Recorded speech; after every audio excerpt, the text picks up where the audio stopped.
அன்பார்ந்த நண்பர்களே, இது பேட்டை டிவி. நான் உங்கள் ஆஷிக். கடந்த 2 வாரமா தாவேகாவுடைய 100 நாள் நிறைவ அவருடைய தொண்டர்கள், ரசிகர்கள் விமர்சனமா கொண்டாடிட்டு இருக்காங்க. பலதரப்புப்பட்ட தலைவர்கள் எல்லாமே வாழ்த்தும் தெரிவிச்சுட்டு இருக்கிறாங்க. குறிப்பாக இன்னைக்கு அவங்களுக்கு ஆதரவு குடுத்திருக்கக்கூடிய விசிக, கம்யூனிஸ்ட். இதுல கம்யூனிஸ்ட் இன்னைக்கு கொஞ்சம் விதிவிலக்கா மாறிட்டு இருக்கிறாங்க. கம்யூனிஸ்ட பொறுத்தவரைக்கும் அதோடைய மூத்த தலைவரா இருக்கக்கூடிய சி.வி. சண்முகம் தொடர்ந்து இன்னைக்கு தாவேகா அரசு மேல குற்றச்சாட்டு வச்சுட்டு இருக்கிறாரு. முதல் குற்றச்சாட்டு என்னன்னு கேட்டீங்கன்னா, இடதுசாரிகள தொடர்ந்து இந்த தாவேகா அரசு குறி வச்சுட்டு இருக்கு. கல்லூரிகள்ல படிக்கக்கூடிய இடதுசாரி மாணவர்கள் போராட்டத்துல கலந்துக்கிட்டாங்கன்னா, அது பெரிய அளவுல ஒடுக்க பாக்குது. இன்னைக்கு கல்லூரிகள்ல இடதுசாரி மாணவர்கள டார்கெட் பண்ணி கண்காணிக்க சொல்லியிருக்கு. இது என்ன வகையான நிலைப்பாடு? இந்தியால எவ்வளவோ மாணவர்கள் போராடுறாங்க. குறிப்பாக தமிழ்நாட்டுல இந்த கரப்பான்பூச்சி நடத்தின போராட்டத்திற்கு கீழ பல்வேறு மாணவ அமைப்புகள், ஏன் திமுக கலந்துக்குச்சு, பல அமைப்புகள் கலந்துக்குச்சு. ஏன் இடதுசாரியை குறிவிக்கிறேங்கிற ஒரு நியாயமான கேள்விய முன் வச்சிருக்கிறாரு. அது மட்டும் கிடையாது. திண்டுக்கல் மாவட்டம் குஜியாம்பாறை அப்படிங்கிற ஒரு பகுதியில கம்யூனிஸ்ட் உறுப்பினர்களுடைய பட்டியல் எல்லாத்தையும் அங்க இருக்கக்கூடிய வட்டாட்சியர் கேட்டிருக்கிறாரு அப்படின்னு சொல்லக்கூடிய தகவல் வந்தனால, அங்கு சில போராட்டங்கள் நடந்து அவரு பணியிடை மாற்றம், வேற இடத்துக்கு பணி மாற்றம் செஞ்சுட்டாங்க அப்படிங்கிற தகவலும் சி.வி. சண்முகம் வழியாக நமக்கு கிடைக்குது. அப்ப இது எல்லாத்தையும் சொல்லிட்டு சொல்றாரு, அவர்கள் இடதுசாரியை தெளிவா புரி வைக்கிறாங்க. இடதுசாரியை எதிர்க்கக்கூடிய அரசியல் என்பது நிச்சயமாக, இது என்னுடைய கருத்து, பாஜகவுடைய சிந்தனை, ஆர்எஸ்எஸ் உடைய சிந்தனை. அப்ப இதை இவர் கொண்டு வர்றாரு அப்படிங்கும் போதுதான் இன்னைக்கு கம்யூனிஸ்டுகள் நியாயமான அடிப்படையில் இன்னைக்கு தாவேகாவுக்கு எதிரான குற்றச்சாட்டுகளை முன்வைக்கிறாங்க. சரி, இது இங்கிட்டு இருக்கட்டும். மற்றொரு பக்கம் விசிக அப்படிங்கிற ஒரு கட்சி இருக்குல்ல, இருக்குத்தானே, அது அழியல, அதோடைய சித்தாந்த கொள்கை கோட்பாடுகள் இருக்குல்ல அப்படின்னு நம்ம நினைக்கக்கூடிய சமயத்தில் தான் அது அழியுதோங்கிற பயம் இருக்கு. ஏன்னா இன்னைக்கு திருமாவளவன் அவர்கள் எழுச்சி தமிழர் இன்னைக்கு தாவேகாவோட கூட்டணி அப்படிங்கிற நிலைக்கு போயிட்டாரு. போன பின்னாடியே அவர் பூனையா மாறிட்டாரு. புலியா இருந்தார்ல, பூனையா மாறிட்டாரு. சிறுத்தையா இருந்தார்ல, இன்னைக்கு எலியா மாறிட்டாரு. எந்த அளவு சொல்றாரு பாருங்க. கடந்த 100 நாள் ஆட்சியில, விஜய் அவருடைய ஆட்சியில, முதலமைச்சருடைய ஆட்சியில எந்த குறையும் இல்ல, நிறைவா இருக்கு. குற்றச்சாட்டே அவர் மேல எழல. அவர் பியூரிட்டியா இருக்கிறாரு. ஊழல் இல்லாத, லஞ்சம் இல்லாத ஆட்சியை கொடுத்திருக்கிறாரு 100 நாள்னு சொல்லிட்டு ஒரு பச்சை பொய்யை இன்னைக்கு திருமாவளவன் பேசக்கூடிய அளவுக்கு இன்னைக்கு அரசியல் சூழல் என்பது இவ்வளவு மலிவாக, கேவலமாக ஆகும்னு நினைச்சிட்டு நான் உண்மையா நினைச்சு கூட பார்க்கல. திருமாவளவன் மேல அவ்வளவு மதிப்பு மரியாதை இருந்துச்சு. இந்த கிட்டத்தட்ட இந்த 100 நாட்கள்ல அவர் இணைந்ததுல இருந்து ஒரு பூனையை போல இன்னைக்கு மாறிட்டார் அப்படிங்கும் போது உள்ளளவு எனக்கு வருத்தமா இருக்கு. திருமாவர்களே, ஓஜியா திரும்பி வாங்க. நீங்க திமுக கூட தான் இருக்கணும்னு நான் சொல்ல வரல. உங்களது சித்தாந்தத்தின் கீழே வாங்க. நீங்கள் பயிற்சி விட்ட மாணவர் ஆலூர் ஷானவாஸ் இன்னைக்கு தெளிவா இருக்காருல. எல்லாரும் திமுக பக்கம் புஷ் பண்ணி தள்ளினா கூட அவரு நிலைப்பாட்டுல சரியா இருக்காருல. நியாயத்தின் பக்கம், நீதியின் பக்கம், அறத்தின் பக்கம் நிக்கிறாருல. அதுதானே உண்மை. திராவிடத்தை இன்னைக்கு, திராவிட கொள்கை என்பது நம்ம காப்பாற்றக்கூடிய ஒரு கொள்கை. இது திமுக, அதிமுக சொந்தமான கொள்கை மட்டும் இல்ல. திராவிட கொள்கையை நாம் போற்ற வேண்டும், பாதுகாக்க வேண்டும். பழனி பாபா தெளிவா சொல்லிட்டாரு. திராவிடம்ன்றது நமக்கானதுரா, அவனுக்கு சொந்தம் பண்ண முடியாது. ஏன்னா அந்த கொள்கை கோட்பாடுக்குள்ள நீதி இருக்கு, நியாயம் இருக்கு, சமூக நீதி இருக்கு, மாநில சுயாட்சி இருக்குன்னு பல விஷயங்கள் இருக்கு. அப்ப அதை ஒரு திமுக, அதிமுகவோடு சுருக்கி பார்க்க முடியாது. அந்த அடிப்படையில இன்னைக்கு ஆலூர் ஷானவாஸ் போன்றவர்கள்லாம் நியாயத்தின் பக்கம் நிக்கிறாங்க அப்படிங்கிற விஷயங்களை நம்ம பார்க்க முடியுது. இதை தொடர்ந்து இன்னைக்கு இந்த 100வது நாள் செலிப்ரேஷன் இருக்குல்ல, இதுல இன்னைக்கு இந்த அமைச்சர்கள் போற போக்குல பல விஷயங்களை சொல்லிட்டு போறாங்க. அதுல ஒரு விஷயம் தான் இன்னைக்கு வட மாநிலங்கள்ல அடுத்த பிரதமர் யாருங்கிற டிபேட்டை இவங்க இந்த ரூட் மாஃபியா வழியாக எப்படி கிரியேட் பண்ணி வச்சிருக்காங்கன்னா, காசு கொடுத்து கவர்ச்சியாக நடிக்கக்கூடிய பெண்களை வச்சு எப்படி பண்ணியிருக்காங்கன்னா, அடுத்த சிஎம், அடுத்த பிரதமர் ஜோசப் விஜய் அவர்கள் தான். இனிமேல் மோடிக்கும் ஜோசப் விஜய்க்கும் தான் போட்டி அப்படிங்கிற மாதிரி ஒரு சீன் இன்னைக்கு வட இந்தியா முழுக்க கிரியேட் பண்ணிட்டு இருக்கிறாங்க. இது மோடிக்கு தெரியுமான்னு தெரியல, அவருடைய ஓனருக்கு தெரியுமான்னு தெரியல, கேட்டு சொல்லுங்க. ஏன்னா இங்கிட்டு ஒரு ராகுல் காந்தி அனுசரிச்சு போறாரு. அவரு அடுத்த பிரதமர் கேண்டிடேட்டா நிக்கக்கூடிய வாய்ப்பு இருக்கு. இந்த பக்கம் மோடிக்கு அடுத்து அமித்ஷா, இன்னும் யோகி எல்லாம் பேசிட்டு இருக்கிறாங்க. இந்த சமயத்துல இன்னைக்கு விஜயை கொண்டு போய் ப்ரொமோட் பண்ணி நிறுத்தக்கூடிய ஒரு ரூட் மாஃபியா வேலையை கூட இன்னைக்கு செஞ்சுட்டு இருக்கிறாங்க. ஸோ இதை உள்வாங்கிய தாவேக்காவுடைய அமைச்சர்கள் ஒரு 4 பேர் இன்னைக்கு அடுத்த பிரதமர் வாய்ப்பே இல்லை, 2 வருஷத்துல ஆட்சியை பிடிச்சோம், அடுத்த பாராளுமன்ற எலெக்ஷன் 2029ல நிச்சயமாக பிரதமர் யாரு, ஜோசப் விஜய் அவர்கள் தான் சொல்லிட்டு செங்கோட்டைன்னு சொல்றாரு. அதே போல ஜெகதீஸ்வரின்னு சொல்லக்கூடியவங்க நினைக்கிறேன், அவங்க சொல்றாங்க. அதே போல வில்சன், மரியா வில்சன், மிக தூய்மையாக ஆங்கிலம் பேசக்கூடியவர், மிகப்பெரிய ஆங்கில புலமை கொண்டவர் பேசுறாரு.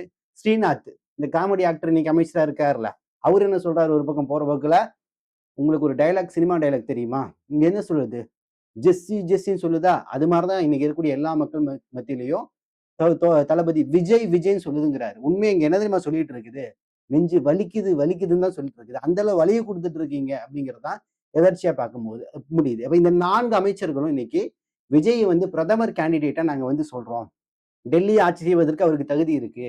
அந்த அளவு அவருடைய முகம் பார்த்தீங்கன்னா, எங்க போனாலும் வசீகரமா கவர்ந்துரும். அப்படிங்கிற அளவுக்கு இன்னைக்கு பில்டப்ப குடுத்துட்டு இருக்காங்க. இன்னைக்கு நடந்த இந்த எலக்ஷன்ல இவர் வென்றார் அப்படிங்கிறது இங்க சந்தேகத்துக்குள்ளான விஷயமா பேசப்படுது. இதுல இவர் வந்து பிரதமர் ஆகுறார் அப்படின்னா, அது வாய்ப்பே இல்ல. இதெல்லாம் வந்து பெரிய இமேஜினேஷன் அப்படின்னு இன்னைக்கு நம்ம சொல்றோம். நாளைக்கு என்ன வேணாலும் நடக்கலாம். அப்படிதான் நம்ம எலக்ஷன்லயும் சொல்லிட்டு இருந்தோம். சோ அது எது எப்படியோ இருக்கட்டும். இருந்த பொழுதும் இன்னைக்கு வட மாநிலங்கள்ல இந்த பொய்களை பரப்பி இவங்களுக்கான விஷயங்கள வந்து நிலைநாட்ட முயற்சி பண்ணிட்டு இருக்கிறாங்க அப்படிங்கிற விஷயங்கள நம்ம பார்க்க முடியுது. இதுக்கு அடுத்துதான் சம்பவமே. என்னன்னா, இந்த 100 நாள் நிறைவு நடந்திருக்குல்ல.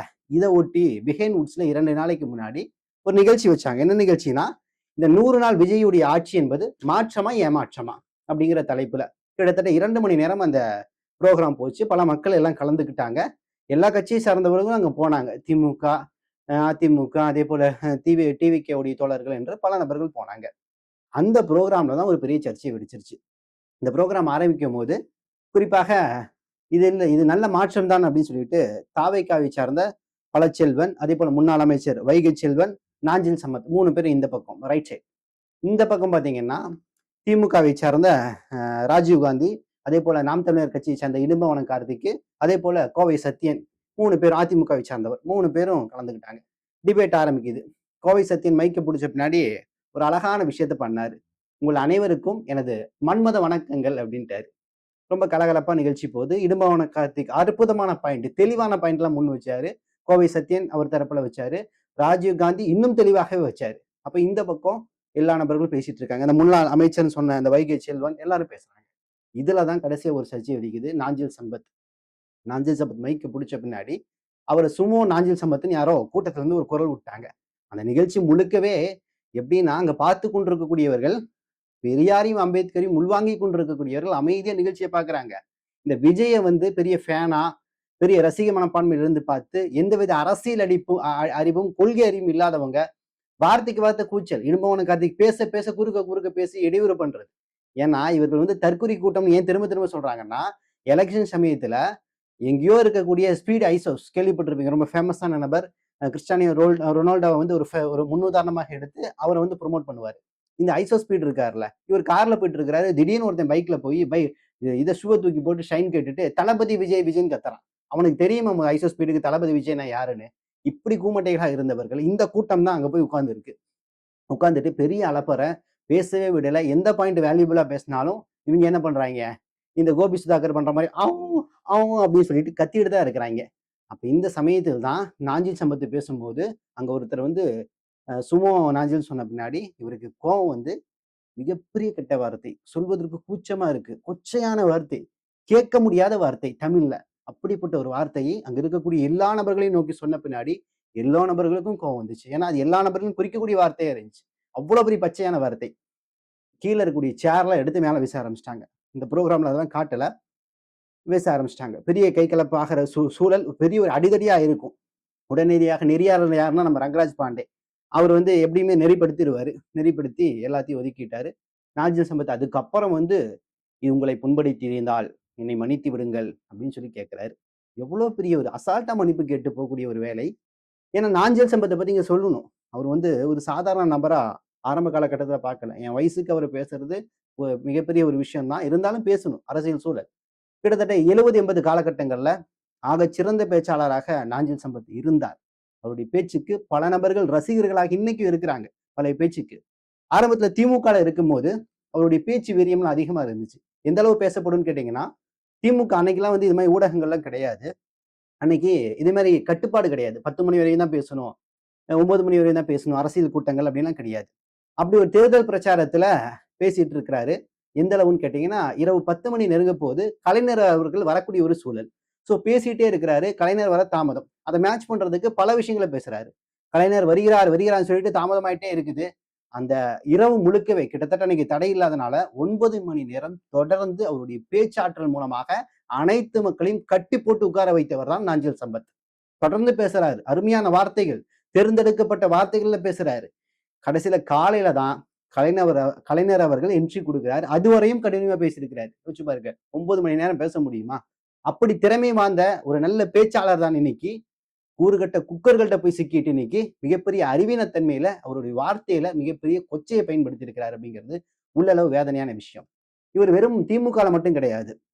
திமுகக்கு அப்புறம் பல கட்சிகள் இவர் மாறி இருக்கார். திமுக, மதிமுக, அதிமுக, மமமுக, அதே போல வந்து மமமுகல ஏருந்து வெளிவந்தாருன்னா அந்த மமமுக, அமமுக இருக்குல்ல, அம்மா மக்கள் முன்னேற்ற கழகம், அல்ல திராவிடம் இல்லை அப்படிங்கிறதுக்காக வெளிவந்தார். அந்த அளவு திராவிடத்தை அவர் நேசிச்சாரு. திராவிட கொள்கை உள்வாங்கி இருக்கிறாரு. திராவிடம்னா என்னன்னு தெரியும் அவருக்கு. இதெல்லாம் தெரிந்து கொண்டுதான் எல்லா கட்சியும் அப்படி எப்படி தாவி தாவி இறுதியாக தமிழக வெற்றி கழகம் டிவிகேக்கு போயிட்டாரு. டிவிகேக்கு போன பின்னாடி அவர் அறிவு கல்வி கீழே வச்சுட்டாரு. அவ்வளவு திறமையா வந்தவர். இவர் எந்த அளவுனா அன்னைக்கு வந்து அம்மாவுடைய ஆட்சி காலம்னு நினைக்கிறேன். அதிமுகல இவர் இருக்கும்போது ஏதோ ஒரு மேடை பேச்சுல தவறா பேசிடுறாரு. பேசுனதுக்காகவே இவர் கொள்கை பரப்பு செயலாளர்னு நினைக்கிறேன். இவர் அந்த பதவியில இறக்கி விட்டாங்க அந்த அம்மா. அப்படிப்பட்ட அந்த அம்மா செய்த நிலைப்பாடு எங்கே? இன்னைக்கு இவ்வளவு அவதூறான வார்த்தை, கொச்சையான வார்த்தை பேசிய நாஞ்சில் சம்பத்தை முதலமைச்சர் ஜோசப் விஜய் அவர்கள் பதவியிலிருந்து இறக்குவாரா? அவரை தூக்கி எறிவாரா? உறுப்பினர்ல இருந்து அடிப்படை உறுப்பினர் நீக்கக்கூடிய தெம்பும் திராணி இருக்கா?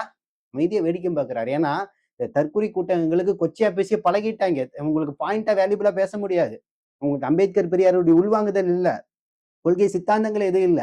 வாய்க்கு வந்ததை பேசுவாங்க. கெட்ட வார்த்தை அதிகமா பேசி உங்களை பிளாக் பண்ண அவங்க வந்து முயற்சி பண்ணுவாங்க தவிர அவங்கள்ட்ட வேல்யூபிளான ஆர்குமெண்ட் பண்ணக்கூடிய ஒரு கருத்தியல் அவங்கள்ட்ட இல்லைங்கிறது நம்ம தெளிவா பார்க்க முடியுது. அப்ப இந்த அளவு நாஞ்சில் சம்பத் பக்குவப்பட்டு வந்தவர் இன்னைக்கு போய் ஒரு கேவலப்பட்டு நிக்கிறாரு அப்படிங்கிறது எவ்வளவு பெரிய வேதனை. கடந்த சில ஆண்டுகளாக அவருடைய பேச்சுல முன்னுக்கு பின் முரண். எப்படி வைகோ ஒரு ஒரு நிலைப்பாடு எடுக்க மாட்டாரோ அதே போல நாஞ்சில் சம்பத்து ஒரு நிலைப்பாடற்ற நிலையில இன்னைக்கு காணப்படுறாரு. நிச்சயமாக இப்படிப்பட்ட நபர்கள் இவ்வளவு குப்பைகளாக போவாங்க. அதுவும் ஒரு நபர் வந்து வயசாக தான் அறிவு கூடும், பக்குவம் கூடும். ஆனா நாஞ்சில் சம்பத் போன்றவர்கள்லாம் வயசு கூட கூட டிவிகே போன்ற குப்பைகள்ல விழுந்து இன்னைக்கு கட்டுப்பட்டு நிக்கிறாங்க. கொஞ்சம் யோசிச்சு பாருங்களேன். தாவேகா தலைமை பேச்சாளர்களா வச்சிருக்குல்ல, இதுல யாராவது சித்தாந்தம் தெரிந்த, கொள்கை தெரிந்த பேச்சாளர்கள் யாராவது இருக்காங்களா? நாஞ்சில் சம்பத்தை இதுவரையும் பேசக்கூடிய திறமை இருந்தும் ஏன் பேச விடல? வாய்ப்பு கொடுக்க மாட்டாங்க. முடக்கி வச்சிருக்கிறாங்க. அவர் ஒருவேளை நல்ல விஷயங்களை பேசி ஒருவேளை உளறி நமக்கு எதிராக பேசிட்டாருன்னா என்ன ஆகுறது? அதனாலேயே இன்னைக்கு பயந்து போய் இருக்கிறாங்க அப்படிங்கிற விஷயங்களை நம்ம பார்க்க முடியும். காக்ரோச் ஜனதா பார்ட்டியுடைய தலைவராக இருக்கக்கூடிய அபிஜித் இன்னைக்கு தமிழக வெற்றி கழகத்துடைய முதலமைச்சர் ஜோசப் விஜய்க்கு ஒரு கண்டனங்களை தெரிவிச்சிருக்கிறாரு. அவர் என்ன சொல்றாருன்னு கேட்டீங்கன்னா, நீங்க மாணவர்கள் வந்து இந்த நீட் தாழ்வுக்கு எதிராக வந்து மிகப்பெரிய போராட்டம் முன்னெடுத்தாங்க. இந்த நீட் தாழ்வு கசிவுக்கு எதிராக. அப்ப ஏன் நீங்க வந்து அவர்களுக்கு தடை விதிச்சீங்க? அவர்கள் போராடக்கூடாதுன்னு சொன்னீங்க. சொன்ன நீங்களே கொஞ்ச நாள் கழிச்சு அது ஏன் வாபஸ் வாங்குனீங்க? இந்த இரட்டை நிலைப்பாடு ஏன் உங்கள்ட்ட நிலவுது? உங்களுடைய உள்நோக்கம் எனக்கு தெரியும்னு சொல்லிட்டு கரப்பாம்பூச்சி கட்சியுடைய தலைவர் அபிஜித் வன்மையான முறையில ஜோசப் விஜய் அவர்களுக்கு கண்டனம் இன்னைக்கு தெரிவிச்சிருக்கிறார். ஏன்னா அவங்களுக்கு தெரியுது மாணவர் புரட்சி ஒரு பக்கம் நடக்கும்போது இந்த விஜய் போன்றவர்கள் மாணவர்களை ஒடுக்க பாக்குறாங்க அப்படிங்கும் போது இவங்க என்ன டார்கெட்ல இருந்து இதை மூவ் பண்ணிட்டு இருக்கிறாங்க அப்படிங்கிறது தெளிவா தெரிஞ்சனால்தான் அபிஜித் போன்ற சமூக போராளிகள்லாம் இன்னைக்கு என்ன பண்றாங்க, முதலமைச்சருக்கு எதிராக வந்து தனது கண்டனங்களை தெரிவிச்சிட்டு இருக்காங்கன்னு பார்க்க முடியும். அடுத்து இன்னைக்கு வந்து முதலமைச்சர் விஜய் அவர்கள் ஒரு திட்டம் அறிவிச்சாங்கல்ல, அதாவது தாய் மாமன் தங்க திட்டம் குழந்தைகளுக்கு. ஸோ இந்த திட்டத்தை பத்தி இன்னைக்கு ரொம்ப சுவாரஸ்யமா பல விஷயங்கள் பேசப்படுது. ஸோ இந்த தாய் மாமன் தங்க திட்டம், இந்த திட்டம் இன்னும் அமலுக்கு வரல. இதற்கான டெண்டர்லாம் எடுத்து இன்னைக்கு வந்து ஜோயா லுகாஸ் எடுத்திருக்காங்க. அது சம்பந்தமான விஷயங்களை பொறுத்த வரைக்கும் 1 கிராம் கொடுப்பாரு. இன்னைக்கு 1 கிராமுடைய ரேட்டு பாத்தீங்கன்னா 14,950 ரூபா ஒரு கிராம் நகையுடைய ரேட்டு. அப்ப அவங்க இந்த டெண்டர் விடக்கூடிய சமயத்துல கிட்டத்தட்ட 4.42 லட்சம் கோடி மக்களுக்கு இது எல்லாமே போய் சேரணும் ஒரு ஆண்டுக்கு. இதோட கிட்டத்தட்ட பட்ஜெட் பாத்தீங்கன்னா 755 கோடி ரூபாய் பட்ஜெட் வருது தோராயமாக. சோ இதை எப்படி ஒரு செயல்படுத்த போறாருன்னு பார்க்கும்போது ஒரு டெண்டர் விட்டாரு. அதுல 11 தங்க கடைக்காரவங்க வந்து கலந்துக்கிட்டாங்க. அதுல பல நபர்கள் பல ரேட் எல்லாம் பிக்ஸ் பண்ணாங்க. அதுல இறுதியாக ஜோயா லுகாஸ் 1 பைசாலாம் நாங்க செஞ்சு தரோம் அப்படின்னு சொன்னாங்க. சோ 1 பைசாக்கு 1 கிராமா அப்படின்னு நம்ம ஆச்சரியப்படும் போதுதான் அது 1 பைசாக்கு 1 கிராம்லாம் கிடையாது. ஒரு கிராம் ரேட் என்னமோ 14,955, இன்னைக்கு ரேட்டுன்னு வைங்க 15,000ன்னு. இது கூடும் குறையும் வைங்க. இதுல அந்த 1 பைசா அப்படிங்கிறது இந்த செய்கூலி சேதாரம், பேக்கிங்கு, இது போல இந்த டையிங், இது போன்ற எல்லா விஷயங்களும் உள்ளடக்கிய அந்த சார்ஜ் இருக்குல்ல, அதுதான் இதை குறிக்கும். இது இருக்குல்ல குறைவாக 1 பைசான்னு சொல்லிட்டு ஜோயா லுகாஸ் வந்து முடிவு பண்ணனாலதான் இந்த டெண்டர்ல வந்து இவங்க வந்து இன்னைக்கு எடுத்திருக்காங்க. இதற்கு இந்த 11 நிறுவனங்கள்ல 10 நிறுவனங்கள் கொஞ்சம் கூட தொகைகளை சொன்னாங்க. ரூ. 1, 5 ரூபா, 10 ரூபா கூடுதல் பல்வேறு தொகைகளை சொன்னாங்க. இவர் 1 பைசான்னு சொன்னது வந்து ஒரு பெரிய ஆச்சரியம். எப்படி 1 பைசால இதை கொடுக்க முடியும்? வாய்ப்பே இல்லைன்னு பல நபர்கள். அப்ப இது 2 வகையா நம்ம பார்க்கணும். ஒன்று, இது ஒரு தொழில் நுணுக்கம் சொல்லலாம், ஒரு தொழில் யுத்தின்னு சொல்லலாம். ஏன்னா இவ்வளவு பெரிய டெண்டர் கிடைக்குது. நம்ம இதன் வழியாக குறைந்த செய்கூலி சேதாரத்தை நம்ம செஞ்சு கொடுத்தோம் அப்படின்னா நம்ம பேரு ரீச் ஆகும். அதுவும் விஜய் வழியாக தாவேக்கா வழியாக ரீச் ஆகும். இது ஒரு நல்ல லைம் லைட், வியாபார ரீதியாக ஒரு நல்ல முன்னேற்றம். எப்படி மோடி வந்து மெலோடி சாக்லேட்டை கொண்டு போய் மெலோனிக்கே கொடுத்து அந்த மெலோடி சாக்லேட்டை பெரிய அளவு ட்ரெண்ட் ஆக்கி வியாபாரப்படுத்தி விட்டாரோ, அது போல இன்னைக்கு வந்து இப்படி இருக்கும் அப்படிங்கிற மாதிரி ஒரு பக்கம் பார்க்கப்படுது. இன்னொரு பக்கம் அரசியல் ரீதியாக சில விஷயங்கள் இதுக்குள்ள இருக்கு அப்படிங்கிற மாதிரி பேச்சும் அடிபடுது. எது எப்படி இருந்தாலும் இது மிகப்பெரிய ஒரு விவாதத்துக்குள்ளான விஷயம் தான்.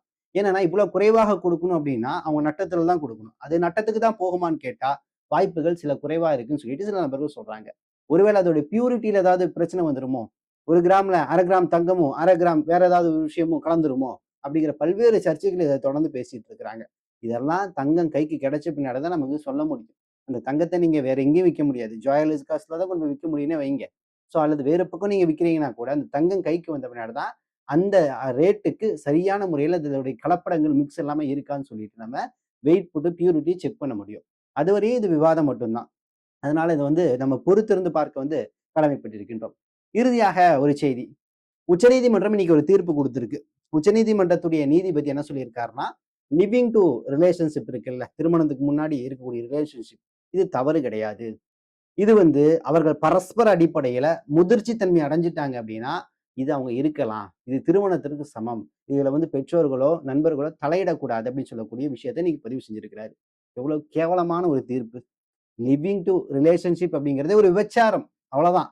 திருமணத்துக்கு முன்னாடி 2 பேரும் ஒரே வீட்ல இருப்பாங்களாம், வாழ்வாங்களாமா, கசமுசா எல்லாமே நடந்துருமாமா.